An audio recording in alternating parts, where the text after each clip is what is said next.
कब्रिस्तान में जो दुनिया से चले गए और आराम से सो रहे, तुम उनको डिस्टर्ब करना चाहते। और मैं तो कहूंगा कि कहीं ना कहीं ओवैसी को भी अपनी जांच कराने की आवश्यकता है। पूर्वज कहीं ना कहीं राम निकलेंगे।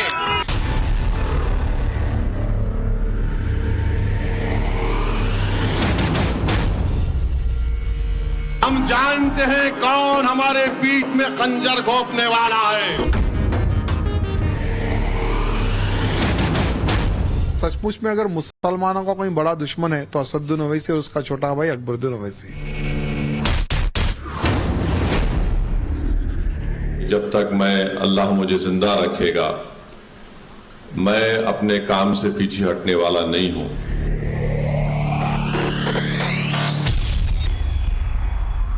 यहाँ पर भोगने से कुछ नहीं होगा। अगर दम हो तो वहां जाकर युद्ध के स्थान पर जाकर लड़ो। 24 का चुनावी सीजन तो बीत गया, लेकिन हैदराबादी भाईजान असदुद्दीन ओवैसी का नफरती लाउड स्पीकर अभी भी फुल वॉल्यूम में बज रहा है। पहले संभल की शाही जामा मस्जिद वर्सेस हरिहर मंदिर वाले मुद्दे पर भड़काऊ बयानबाजी कर रहे थे। फिर अजमेर शरीफ दरगाह बनाम संकट मोचन शिव मंदिर के मसले को लपक कर आग उगलने लगे। और अब जब उत्तर प्रदेश की बदायूं की जामा मस्जिद के नीलकंठ महादेव मंदिर का दावा किया गया तो ओवैसी तो दहाड़ने लगे। मस्जिद को निशाना बनाए जाने का नफरती नैरेटिव गढ़ने लगे। जो सियासत नरेंद्र मोदी और आरएसएस कर रही है उससे देश कमजोर हो रहा है, उससे भाईचारगी कमजोर हो रही है, रूल ऑफ लॉ कमजोर हो रहा है। सोशल मीडिया पोस्ट में ओवैसी एक बार फिर से जहर उगलने लगे और कहने लगे कि बदायूं उत्तर प्रदेश की जामा मस्जिद को भी निशाना बनाया गया है। शरपसंद हिंदुत्ववादी तंजीमें किसी भी हद तक जा सकती हैं।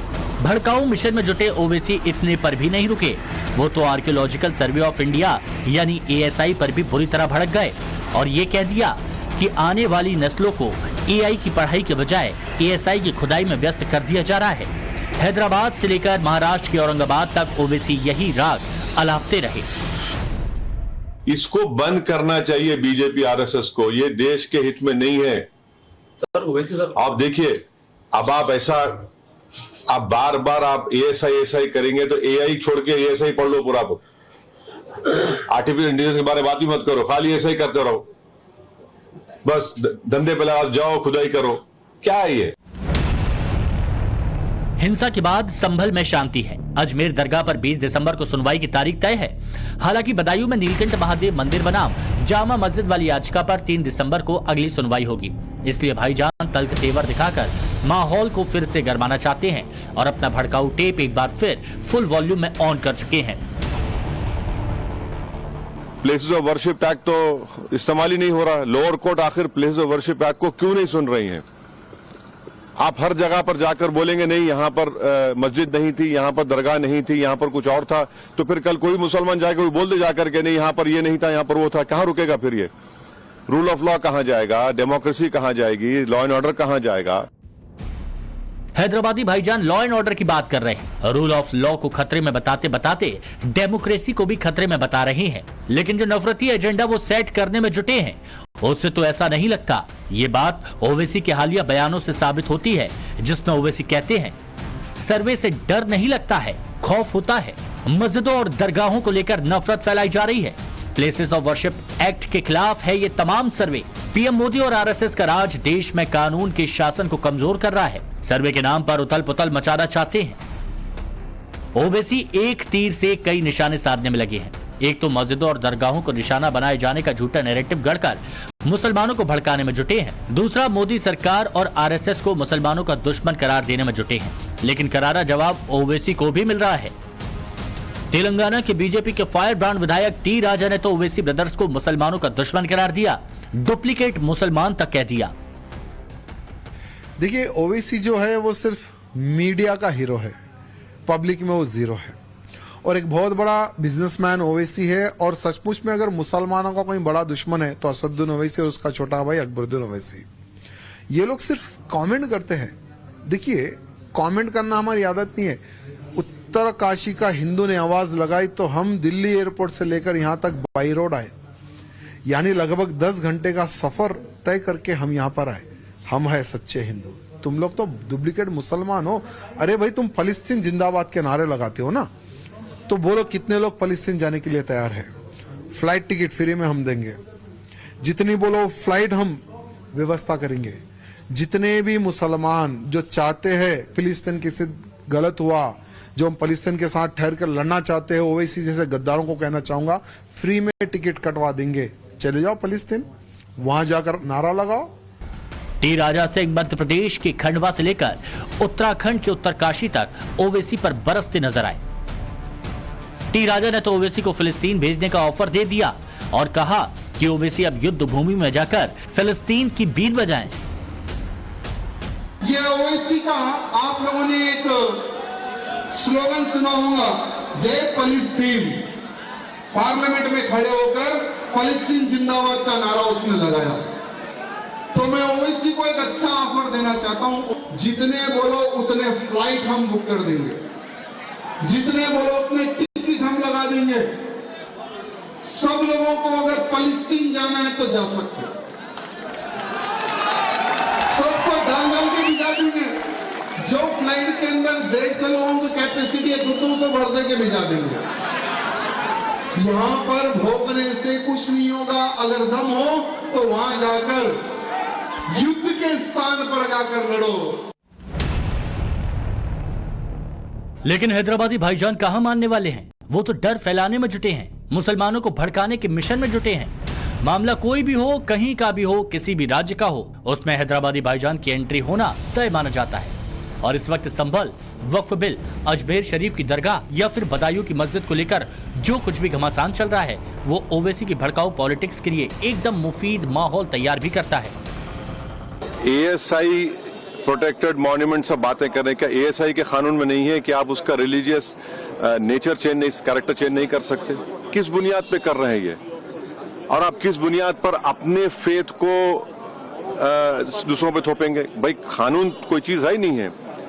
जिस दिन कोर्ट में सुनवाई होती है उसी दिन ऑर्डर हो जाता है, उस दिन सर्वे भी हो जाता है। ये तो 1948 में ऐसे ही होता है बाबरी मस्जिद में।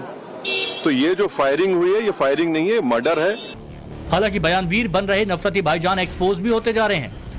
ओवैसी गलत बयानी करते हैं कि मस्जिदों में खुदाई कराई जा रही है, लेकिन कोर्ट का खुदाई का आदेश नहीं दिखाते, क्योंकि मस्जिदों के मामले में ऐसा कुछ भी नहीं हुआ। सर्वे की बुनियाद पर सवाल उठाते हुए ओवैसी हमेशा प्लेसेस ऑफ वर्शिप एक्ट का हवाला देते हैं, लेकिन जानकार कहते हैं कि प्लेसेस ऑफ वर्शिप एक्ट वहां लागू नहीं होगा जो स्थल एएसआई की ओर से संरक्षित स्मारक हैं। एएसआई ने संभल जामा मस्जिद को स्मारक के तौर पर 1920 में नोटिफाई किया था, इसलिए यहाँ पर प्लेसेस ऑफ वर्शिप एक्ट लागू ही नहीं होता।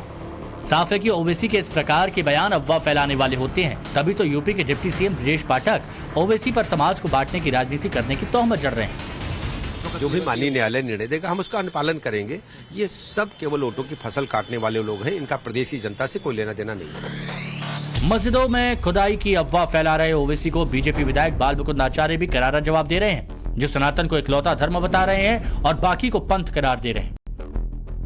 जो धर्म है वो सनातन है, बाकी पंथ है। और ये जितने भी पंथ है ये कुछ समय पहले बने हुए हैं। ये पंथ के नाम पर कहीं भी कब्जा करने का, और मैं तो कहूंगा कि कहीं ना कहीं ओवैसी को भी अपनी जांच कराने की आवश्यकता है। पूर्वज कहीं ना कहीं राम निकलेंगे, पूर्वज राम निकलेंगे। मुगल और यमन उनका देश नहीं है, ये सनातनियों का देश है। तो यहाँ पर सबके भीतर कहीं ना कहीं राम निकलेगा। ओवैसी को भी जांच करा लेनी। ओवैसी पर चौतरफा हमले हो रहे हैं, लेकिन सवाल पूछने पर सवाल दाग देने वाले ओवैसी इस सर्वे के नाम पर पूरे देश में उथल पुथल मचाने की साजिश करार दे रहे हैं। बीजेपी आरएसएस के साथ साथ एएसआई को भी टारगेट पर ले रहे हैं। ये पहली बार नहीं है जब ओवैसी ने एएसआई को निशाने पर लिया हो।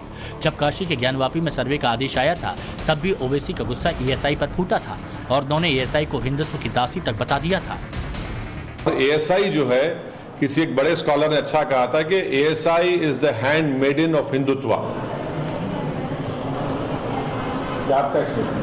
नहीं, एक स्कॉलर ने कहा था, मैं उसको दोबारा रिपीट कर रहा हूं आपके सामने। हर बार की तरह ओवैसी अलादीन का चिराग घिसते रहे, लेकिन महाराष्ट्र, झारखंड वाया यूपी, बिहार कामयाबी का जिन्न फिर से दगा दे गया। मुस्लिम वोटर ही रूठ गया।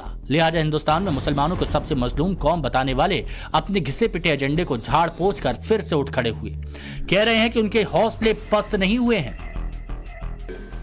नतीजा हमारे हक में नहीं आया, मगर असदुद्दीन ओवैसी के हौसले कल भी बुलंद थे, आज भी और कल भी रहेंगे इंशाअल्लाह। जो हर हालात में अपने हौसलों को बुलंद रखती है। हैदराबाद के भड़काऊ भाईजान के हौसले इसलिए बुलंद हैं क्योंकि उन्हें संभल से लेकर बदायूं और वक्फ संशोधन बिल से लेकर अजमेर दरगाह का मुद्दा जो मिल गया है, इसीलिए भाईजान का फियर फैक्टर वाला सियासी मिशन मंजिल की तरफ बढ़ रहा है। इसीलिए कभी वो पीएम मोदी आरएसएस पर तीखे शब्द बाण छोड़ रहे हैं, तो कभी दंगाइयों के खिलाफ एक्शन ले रही यूपी की योगी सरकार को घेरते दिख रहे हैं। कैसा लेंगे आप बगैर कोर्ट में प्रूफ करे? कैसा फोटो लगाएंगे आप? राइट टू प्राइवेसी का जजमेंट है, right to privacy fundamental right है, किसकी फोटो लगा देंगे आप? क्या कोर्ट ने प्रूफ किया? कोर्ट में प्रूफ करिए आप। मुद्दा गर्म हो तो ओवैसी हथौड़ा मारना नहीं भूलते। इस बार भी कुछ ऐसा ही हो रहा है। ओवैसी संभल से लेकर बदायूं पर मुखर होकर बोल रहे हैं, लेकिन बड़ा सवाल ये कि क्या ओवैसी मुसलमानों को जो डर दिखा रहे हैं, उस डर के आगे क्या है? सवाल ये भी, क्या ओवैसी की पॉलिटिक्स का फियर फैक्टर हर बार की तरह धराशायी ना होकर कामयाब हो जाएगा? हालिया चुनावों को देखें या फिर ओवैसी की मजलिस के पुराने स्कोर कार्ड को, जूनियर से लेकर सीनियर ओवैसी के डायलॉग अब बेअसर हो रहे हैं। मजलिस की पतन की डोर उनकी कौम ही काट दे रही है। इसीलिए कहने वाले तो कह रहे हैं कि ओवैसी की ये दहाड़ हार पर हार की बौखलाहट का नतीजा है। Bureau report, times now Bharat.